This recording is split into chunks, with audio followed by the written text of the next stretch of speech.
We're going to learn how to intentionally build trust with one another, even under spiritual attacks. The scripture was read this morning, Ephesians 6 to 10. Ephesians 6, verse 10 to 22. And it's a familiar scripture, as I was saying.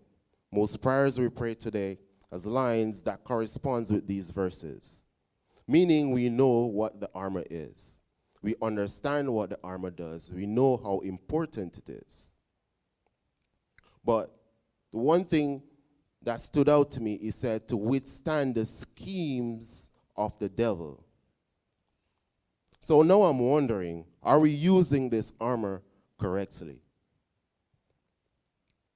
We operate in these verses. We know these verses, but are we using this gift of an armor correctly? Or are we just using it when we really feel that there's an attack or there's something bad that's about to happen?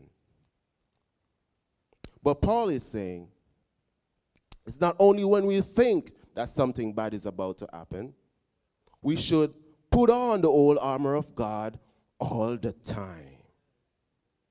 It's not only when I think that I'm going under a spiritual attack. I should keep on this armor all the time. Why is that? To withstand the schemes of the enemy. Now, if I understand what schemes mean, I might not be going through something at the moment, but the devil is always planning something, even when you are not experiencing it. So as soon as you relax with that armor, then comes the attack.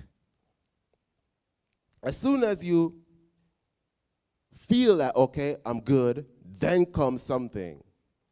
Then comes an appointment. Then comes a disappointment. Then comes, I have to run to the school because something happened. Then comes my bank account. Then comes something else. There's always something coming because these are schemes that the devil has planned. They said to me, that is not only when there's an attack we should put on the whole armor, but we should keep it on all the time. We don't know when or what time is coming, but my Bible tells me to keep it on. So when he attacks, I am ready. I'm already protected.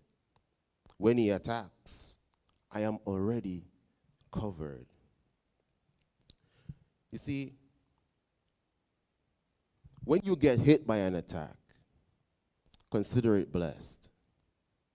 When you get back up, you know that you got your armor on. Because only when you get back up,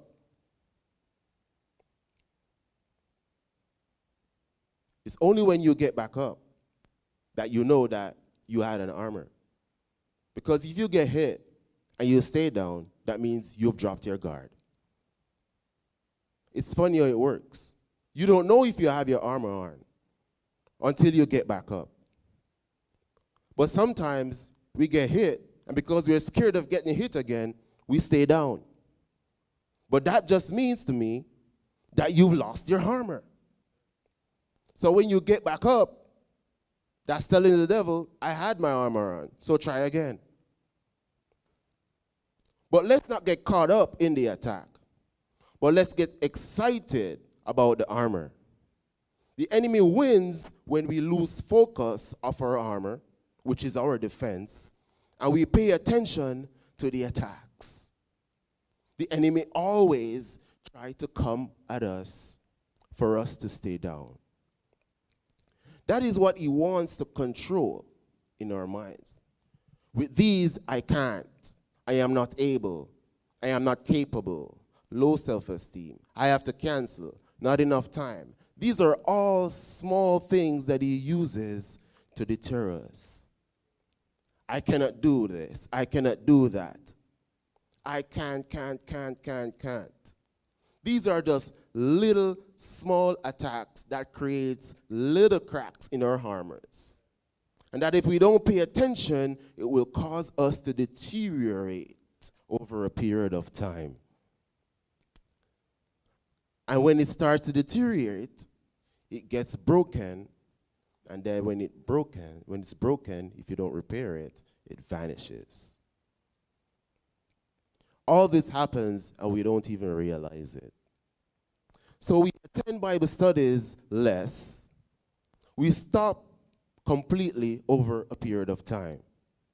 We forget our small groups until we no longer have the appetite to host or to attend.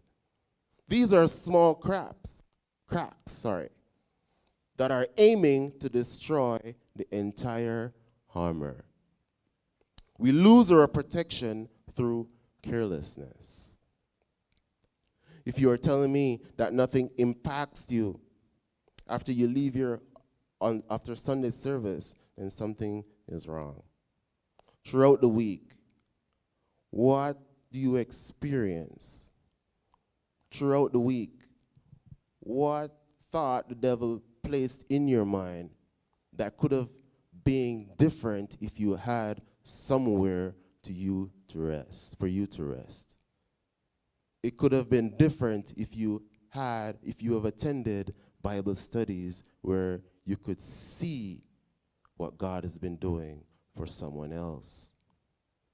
But the drawback to this is, if everything is smooth sailing, the devil doesn't have to bother you because he has you right where he needs you. If you're not experiencing any form of discomfort throughout the week, he doesn't have to worry about you because you're no threat to him. But because you are a threat to his schemes, he places all these attacks on you.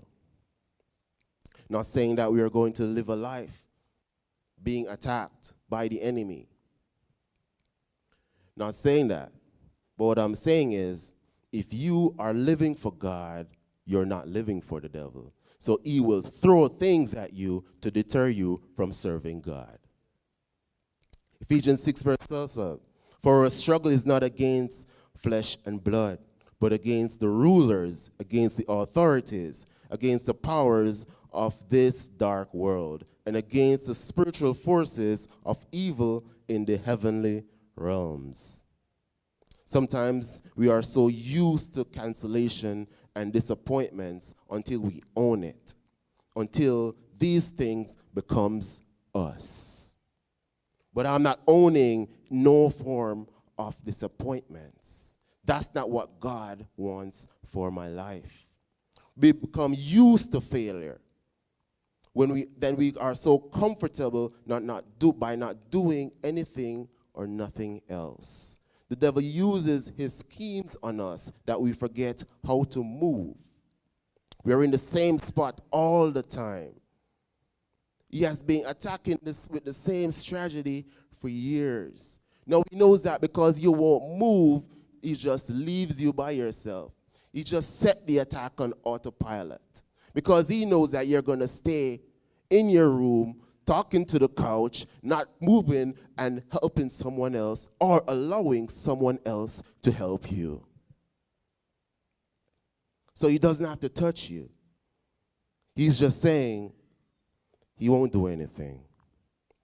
He won't move. He won't seek help.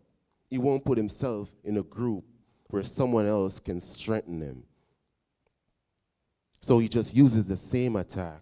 It's like a pattern. Every time something good comes, then boom, something bad happens. Why do you think this is? We have to look and realize how these attacks work. It might not be anything great. It might be something just a little small. But what it's doing is deterring you from doing God's work. This message is not on finances, but it's the same strategy he uses. Born broke, live broke, die broke, never experience nothing God has done for you or wanted you to accomplish whilst on earth. These are called our blind spots. But I'm here to tell you, when we concentrate on God, when we put on our whole armor, he will allow and reveal our blind spots. It is only God that is able to reveal these spots, and so that we could see what the devil is attacking in our lives. I'm here to tell you that when he reveals these spots, it's not time for us to be hiding. It is not time for us to be hiding under a shield. It is time for us to get on the offensive end. What am I talking about? Every armor that I know of, where's the one that God gave to you, is equipped with a sword. He doesn't want us only to be shielded from the attack, but he wants us to live a life that when the devil attacks, I wreak havoc on Hell's Gate. Tell your neighbor, the word of God is my source and it's my weapon. But yet still, we avoid Bible studies. We avoid small groups. We avoid these discussions that will equip us. That's our sword. That's what the Bible says. The word is our sword. One of the reasons we are getting attacked is because we have no sword. We lost it in previous battles. Our swords now become our walking stick. We have no, it hates us because we are injured. So instead of wielding it, it's helping us to barely get through life. Can barely walk. Because the sword that God has given us, that has given each and every one of us, has become our walking stick. The word of God becomes our antibiotic, which nothing is wrong with that. But it's not only an antibiotic, it's also our probiotics. We are always treating something, yet the same thing that we use to treat our spiritual ailments is the same thing that when we dwell in it, it prevents us and comforts us through it. We only use it for one thing.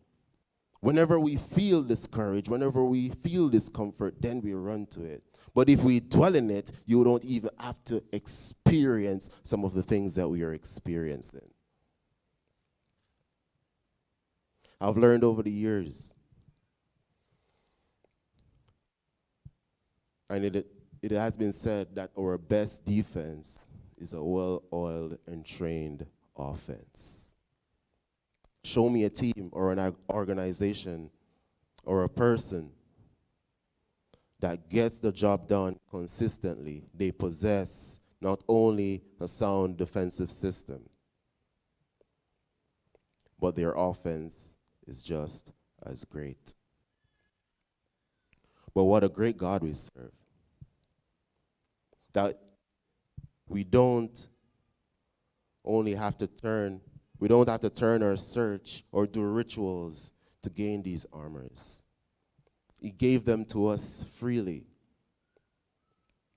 So if we are not effective, it is our fault. Because freely we receive, freely we should give. So it is an expectation that we share this armor with the ones that don't know how to use theirs as yet. But we cannot share it on our couches. The couches, they don't talk back. So when are we going to realize that God wants us not to lay down and die by ourselves, but to rise up and live together? We are never out of the fight if we stick together.